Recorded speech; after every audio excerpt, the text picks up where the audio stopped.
Have you ever heard about steganography, art of hiding messages in files of various types? And there are many apps for that purpose, like StegHide, StegoSuite, StegSnow, MP3 Stego, Audio Stego, or Stegano. And in here I already prepared one JPG image, message that we are going to hide, and one sound file. Keep in mind that different apps support different file types. Now first let's try with this image.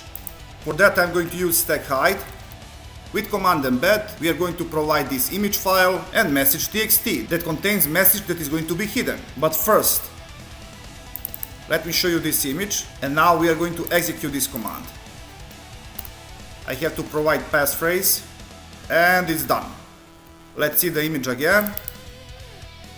You see, no difference. Now let's get image out. With StegHide extract, I am providing this very same image and I want output in mess.txt. Of course I have to provide passphrase, the original text, extracted text, and now sound file.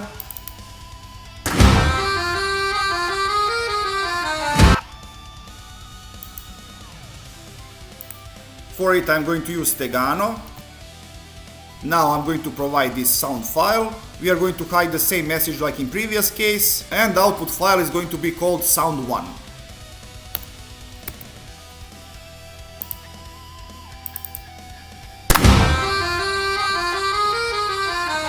Almost no difference. And let's extract it. With Stegano command unveil, we are extracting data from sound1 and output goes to output folder. Let's check it. And here it is.